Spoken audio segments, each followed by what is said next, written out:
Bonjour à toutes et à tous. Aujourd'hui, si les mers et les océans sont devenus les véritables autoroutes de la mondialisation, elles en paient néanmoins un prix très lourd. Derrière les cargos géants et les immenses routes maritimes se cache une pollution invisible. CO2, marée noire, acidification, réchauffement, etc. Un cocktail qui étouffe lentement le poumon bleu de la planète. Mais partout dans le monde, scientifiques, ONG et citoyens tirent la sonnette d'alarme. Alors, dans ce chapitre, on va remonter le fil de ce déséquilibre, comprendre comment la mondialisation a transformé mers et océans et comment nous pouvons encore les préserver. C'est pourquoi nous commencerons par nous pencher sur l'impact environnemental de la maritimisation. La pollution liée au commerce maritime prend plusieurs formes. Celle des émissions de CO2 d'abord. Aujourd'hui, la maritimisation représente 3% des émissions de CO2 dans l'atmosphère. Si la navigation était un pays, il serait le 6e plus grand émetteur de CO2. De plus, en naviguant, les navires de transport dégagent d'importantes quantités de particules fines, à savoir d'oxyde d'azote et d'oxyde de soufre. Ce qui est ici principalement mis en cause est le carburant utilisé. Il s'agit du fioul lourd, l'un des plus sales au monde. Le carburant rejeté par ces navires contient 2000 fois plus de soufre que le diesel. De quoi dégager avec un seul porte-conteneur autant que 50 millions d'automobiles en une année. Cela entraîne la destruction de milieux essentiels pour la biodiversité marine et planétaire, comme les récifs coralliens ou les mangroves. Et les espèces animales menacées d'extinction sont de plus en plus nombreuses. Ensuite vient la pollution causée par les accidents de navires. Ceux que vous voyez sur la carte ont provoqué parmi les plus grandes marées noires de l'histoire. Parmi les causes de ces accidents, on trouve les difficultés de navigation, collisions entre navires, du fait de la densité du trafic ou le non-respect des normes de sécurité. Chaque année apporte son lot de naufrages, avec ses centaines de tonnes de produits plus ou moins toxiques qui terminent dans les océans. Par exemple, en avril 2019, certes c'est loin, lors du naufrage du Grande America, au large des côtes françaises, 365 conteneurs sont tombés à l'eau, dont une centaine de tonnes d'acide chlorhydrique, 70 tonnes d'acide sulfurique et 2100 véhicules. Ajoutez à cela la pratique courante, bien qu'interdite, du dégazage sauvage, c'est-à-dire le rejet en mer des déchets hydrocarbures. Ces dégazages représentent 90% de la pollution des mers par les hydrocarbures. Enfin, il y a les navires qui ne sont plus utilisés et détruits du fait de la course au gigantisme et à la productivité. Plus de 1000 navires sont démolis chaque année. La plupart sont envoyés en Inde, au Pakistan, au Bangladesh et en Chine pour être démantelés dans des conditions environnementales et sociales tout à fait déplorables. Finalement, les mers et les océans sont touchés par le dérèglement climatique résultant de l'explosion du commerce maritime et de la mondialisation, à savoir la maritimisation. Les océans s'acidifient en absorbant davantage de CO2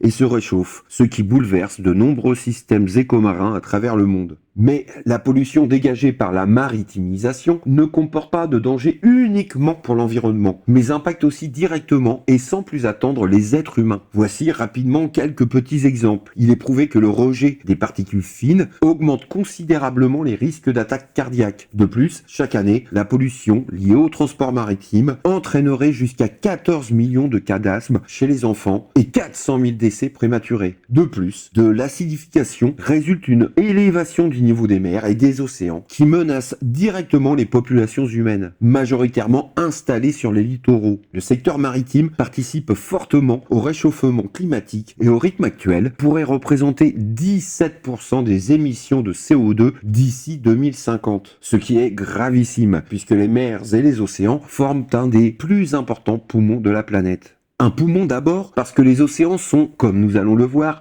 des puits de carbone. Depuis l'ère industrielle, l'humanité a émis plus de 2500 milliards de tonnes de dioxyde de carbone. La concentration de ce gaz à effet de serre dans l'atmosphère ne cesse d'augmenter, mais les humains ont de la chance. Certains milieux naturels absorbent et stockent une partie du CO2 qu'ils émettent. Ce sont des puits de carbone. De fait, si la moitié de nos émissions reste dans l'atmosphère et réchauffe le climat, un quart est capturé par les végétaux et un quart par les océans. Nous avons des forêts dans la mer qui sont absolument fondamentales pour la survie des espèces de l'océan, mais aussi pour nous. Cependant, même s'ils sont immenses, même si le volume est considérable, les modifications qui ont lieu aujourd'hui dans les océans, en lien avec le changement climatique, sont importantes. Cette prodigieuse machine à absorber le CO2 serait-elle donc au bord de la panne ? La première chose à savoir, c'est que l'océan contient énormément de carbone. C'est 50 fois plus que le carbone qu'on trouve sous forme de CO2 dans l'atmosphère. Les océans absorbent le CO2 pour équilibrer la quantité de ce gaz dans l'atmosphère et dans l'eau. Alors, que se passe-t-il? D'abord, penchons-nous sur la pompe dite biologique. Une grande partie du CO2 émis dans l'atmosphère est captée par la photosynthèse, car sur quelques dizaines, voire centaines de mètres d'épaisseur, il y a une forêt invisible qui vit. C'est le phytoplancton végétal. Comme les forêts terrestres, elle se nourrit de lumière et de CO2. Une partie du CO2 absorbé est rejetée dans l'atmosphère. Le reste est séquestré dans ces organismes qui, une fois morts, tombent au fond des océans. Ensuite, il y a une pompe physico-chimique qui capture le dioxyde de carbone dans les fonds marins. Le CO2 se dissout naturellement dans l'océan et cette dissolution est favorisée à basse température. L'eau froide étant plus dense, elle plonge en portant avec elle le CO2 dissous. Et quand le carbone est stocké en profondeur, il n'est plus au contact de l'atmosphère. Mais la quantité de CO2 présente dans les océans augmente proportionnellement avec la quantité de CO2 émise par les humains. Plus on émet de carbone dans l'atmosphère, plus l'océan prend du carbone. Alors, si on continue à émettre, on a beaucoup de raisons de penser que l'océan va être de moins en moins efficace pour absorber ce CO2. Il y a plusieurs grands phénomènes qui fragilisent le puits de carbone des océans. D'abord, en absorbant davantage de CO2, l'océan modifie son équilibre. À mesure que l'absorption augmente, le pH des océans baisse, il s'acidifie et le CO2 se dissout moins bien dans l'eau. Et plus l'océan s'acidifie, moins il est capable d'absorber du CO2. Un autre grand problème, c'est l'augmentation de la température, y compris celle des mers et des océans. Ces dernières années, des vagues de chaleur records ont été enregistrées. Une catastrophe pour la capacité des océans à absorber le CO2, puisque ces eaux, pour qu'elles prennent du CO2, doivent être froides. Sauf que les eaux de surface se sont réchauffées de presque 1 degré depuis le début du siècle, et donc ne peuvent plus contenir autant de CO2. D'ailleurs, ce réchauffement climatique menace aujourd'hui l'un des rares êtres vivants visibles depuis l'espace, les coraux. Cet exemple est important car les coraux sont l'un des plus grands écosystèmes de la planète. Contrairement aux apparences, les coraux ne sont pas des plantes mais des animaux. Ils sont en réalité constitués de plusieurs millions de petits polypes qui vivent en colonies et qui bâtissent un squelette calcaire commun qui leur sert de support. Ils ne peuvent vivre sans l'étroite relation qu'ils ont tissée avec une algue microscopique appelée zooxanthelle.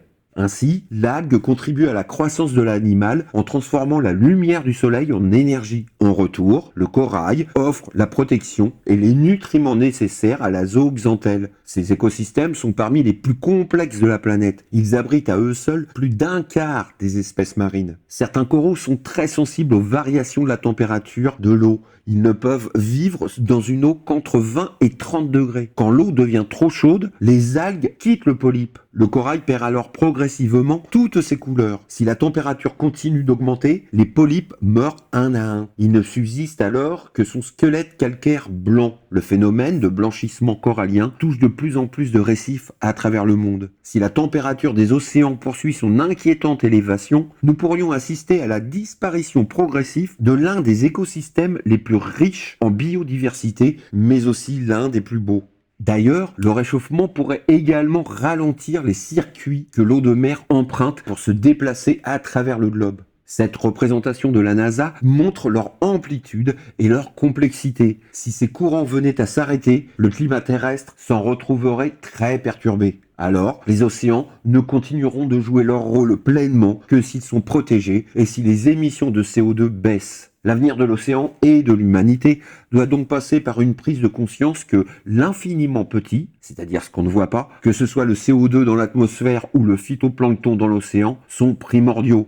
Mais les conséquences néfastes des pratiques humaines ne relèvent pas uniquement du réchauffement climatique et de l'acidification des océans. Nous reviendrons ici à des pratiques plus concrètes liées à l'exploitation, voire la surexploitation des océans. Alors, débutons par une pratique primordiale, à savoir la surpêche. Avant tout, si l'on parle de la surexploitation des océans, il faut s'entendre sur la manière avec laquelle elle est définie. Alors, voici les chiffres. En 1998, l'humanité consommait 113,5 millions de tonnes de poissons, mollusques et crustacés. 10 ans plus tard, ce chiffre atteignait 142 millions de tonnes, puis 178 millions en 2018. Dont près de la moitié, soit 84 millions de tonnes, provenaient de la pêche pratiquée dans les mers et les océans. Voici la carte de répartition des principales zones de pêche. 4 régions océaniques fournissaient en 2018 un peu plus de 60% des captures. On peut y voir que presque un quart, soit 20 millions de tonnes, ont lieu dans le Pacifique Nord-Ouest et que la Chine est le premier pays pêcheur au monde avec près de 12 millions de tonnes. Ou encore que 11% des captures mondiales sont faites dans l'Atlantique Nord-Est, dû pour moitié à l'Union européenne avec 4,6 millions de tonnes.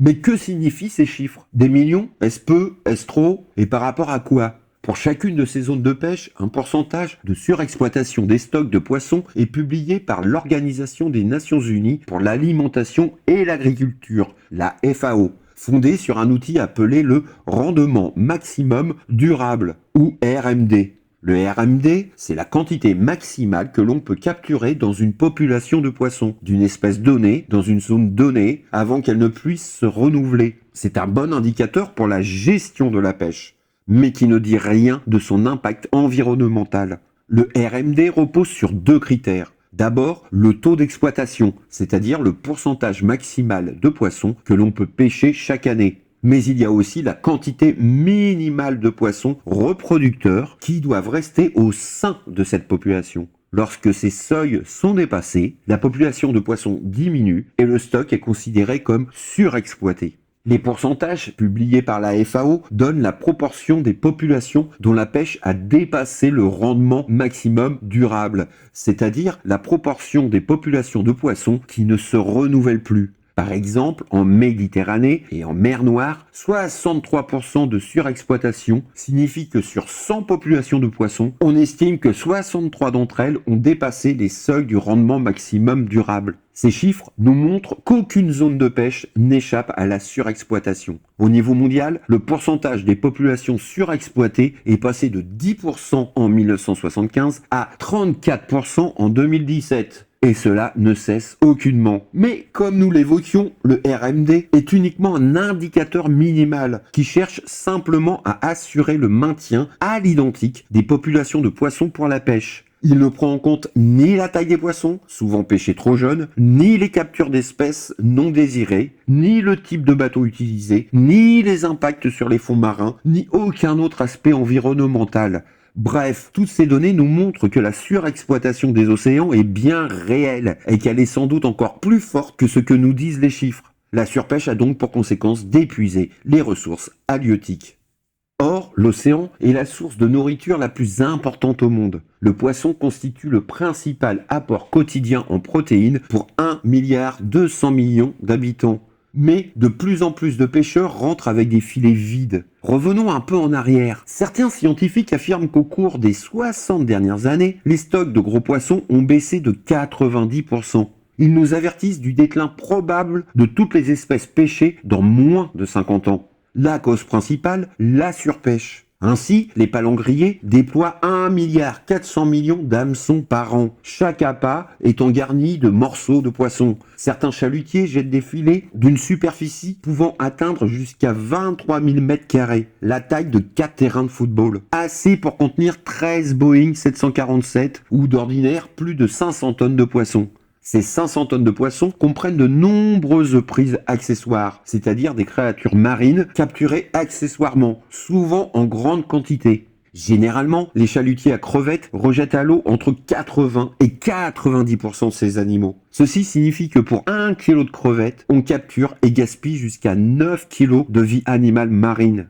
Alors, pour soulager la pression exercée sur les poissons sauvages, 47% de notre consommation provient d'élevage, c'est-à-dire de l'aquaculture. Mais l'aquaculture marine est davantage une menace qu'une solution. Beaucoup de poissons d'aquaculture sont carnivores, c'est-à-dire qu'ils mangent d'autres petits poissons. En effet, il faut 5 kg de poissons sauvages pour produire 1 kg de saumon d'élevage.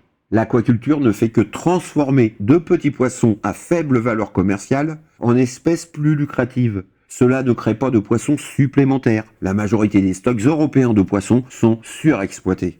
Autre problème, politiquement en Europe, les ministres européens fixent des quotas de pêche supérieurs aux recommandations scientifiques. Ainsi, en 2008, à propos de la pêche très prisée du thon rouge, les scientifiques avaient recommandé des quotas de 10 000 tonnes permettant de renouveler les populations. Cependant, l'Union européenne et les autres nations pêcheuses ont fixé des quotas de 29 500 tonnes, soit 3 fois la limite suggérée. En outre, des milliards d'euros de subventions publiques alimentent cette surpêche. Si cela continue, il n'y aura bientôt plus de poissons. Mais l'homme n'épuise pas seulement les ressources halieutiques, il tente aussi d'exploiter les ressources minières des océans.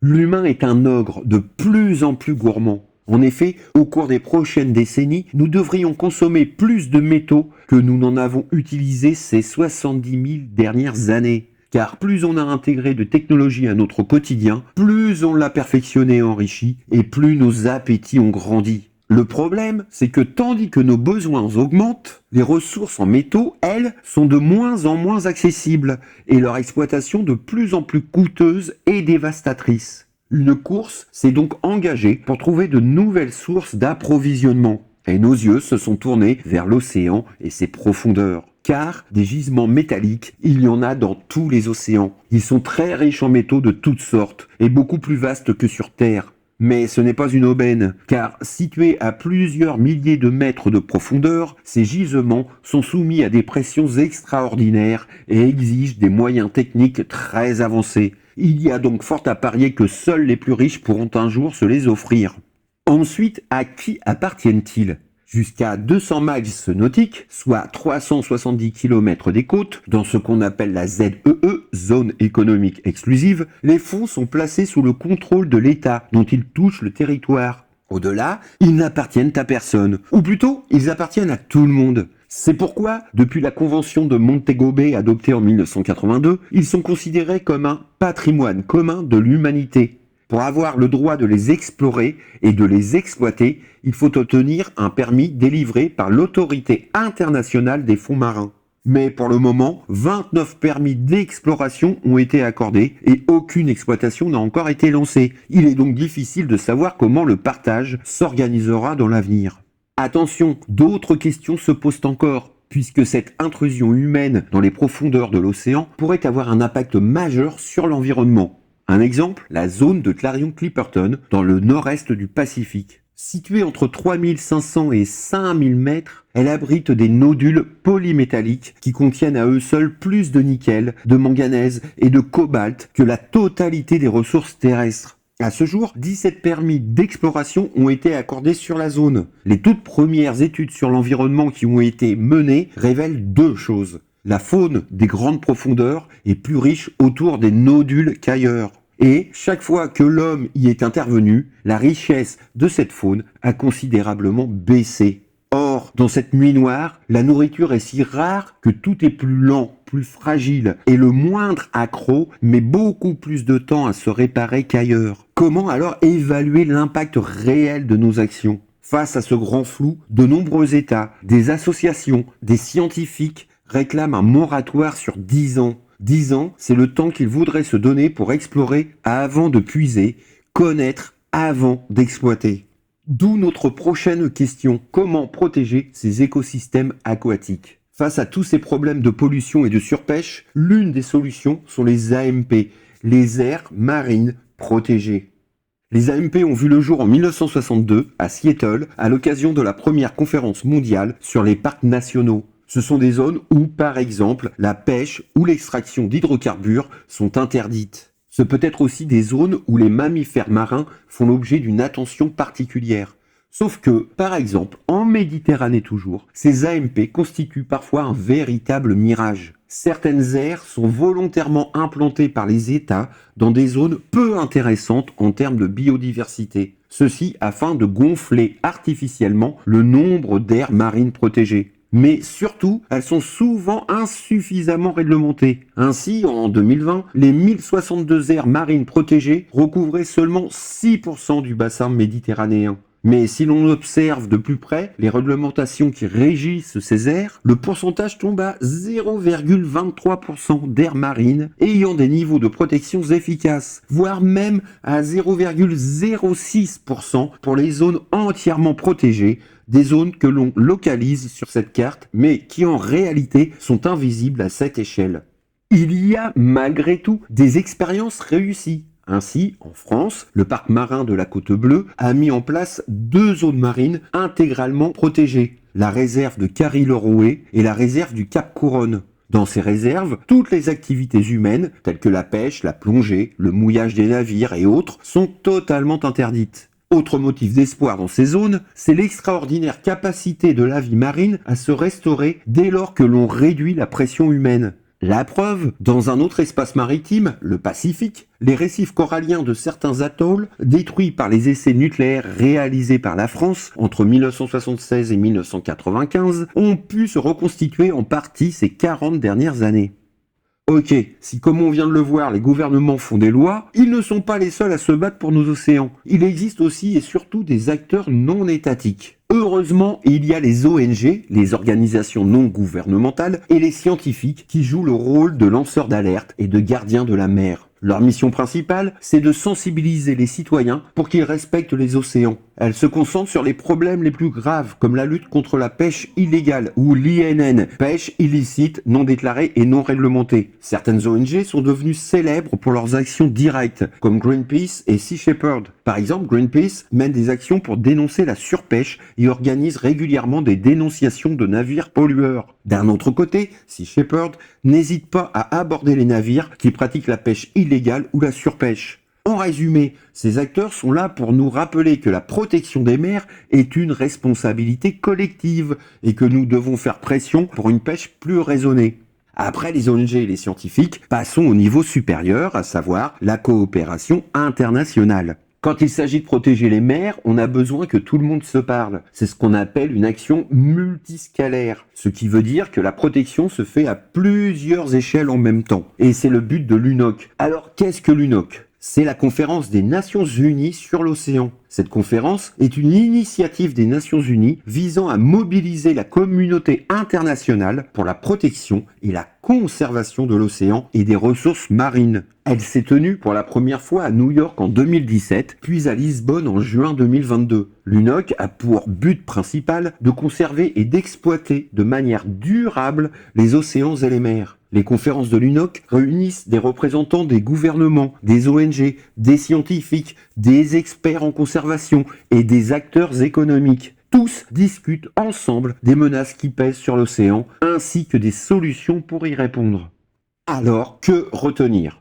La menace est réelle. Près d'un tiers des stocks de poissons sont surexploités selon la FAO. Surtout quand on sait que 80% de la pollution des océans vient de la Terre.